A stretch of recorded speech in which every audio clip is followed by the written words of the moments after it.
salaamaaleykum mbokk yi maa ngi leen di nuyu monsieur le ministre maa ngi lay nuyu monsieur le ministre des finances maa ngi leen di nuyu monsieur le ministre démb dama taxaw fii interpellé monsieur le ministre Mame Mbaye Niang ci problème mu 29 milliards yi il m'avait demandé d'apporter des preuves le rapport est là qui l'incrimine à la page 23 su ma amee temps dinaa leen ko leeral ngeen dégg ça fait partie des plus grands carnages financiers de l'histoire politique du Sénégal.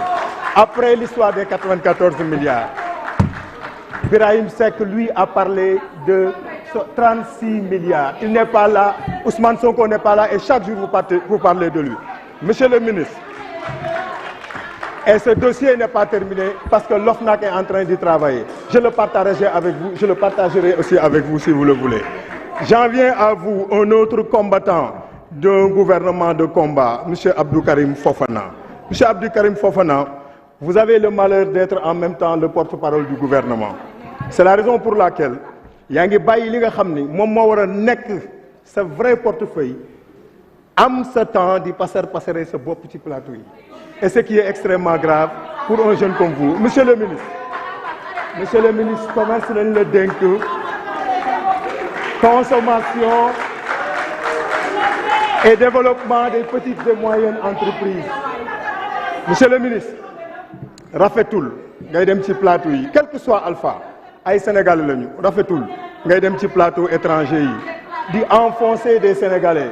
Quelqu'un comme Pape Alé Niang n'a rien fait, laissez-le en paix. Les autres détenus politiques que vous cherchez à enfoncer aussi n'ont rien fait, laissez-les en paix. Vous avez osé dire sur un plateau que quand la journaliste vous a posé la question, à savoir, est-ce que de votre camp, les gens sont en prison? Vous avez dit oui, alors que ce n'est pas vrai. Vous savez très bien que les gens qui sont dans votre camp ne sont pas en prison.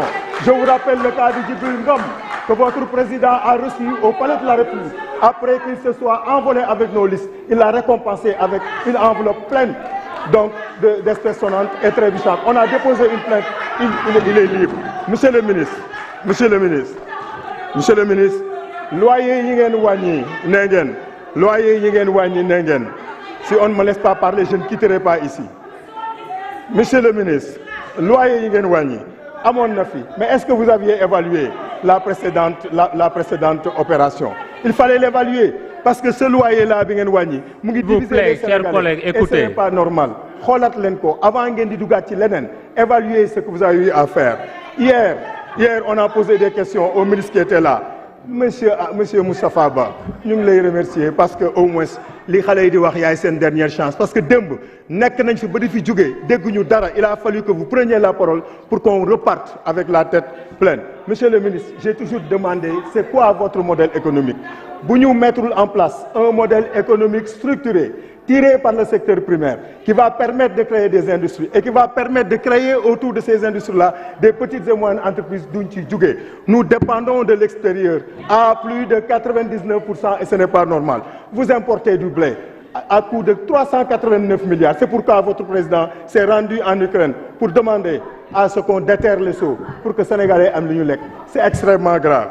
Monsieur le ministre, revenez sur terre et gérez votre ministère.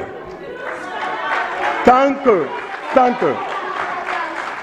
qu'on dépendra essentiellement de l'extérieur du ñu jëm fenn, monsieur le ministre.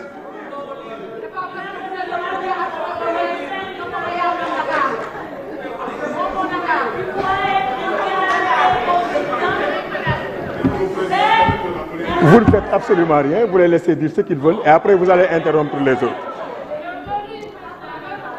Mani, monsieur le ministre, souffrez et gardez votre calme. Mani, monsieur le ministre, tant que vous dépendrez de l'extérieur, duñ fi jóge. Les gens l'ont toujours dit, vous faites la sourde oreille. Et c'est ça la vérité. Notre frère, qui n'est pas de notre camp, l'a dit tout à l'heure, Malick Fall. Wax na dëgg. Tout ce dont nous avons besoin mënuñ ko fi. C'est une question de volonté. Nous avons la terre. Nous avons l'eau, nous avons cette jeunesse qui est là, qui est prête à se sacrifier pour ce pays. Pourquoi duñ leen utiliser? C'est une question de volonté économique. Taw da ngeen ci jóg maa ngi leen di remercier. Salaamaaleykum wa rahmatullah.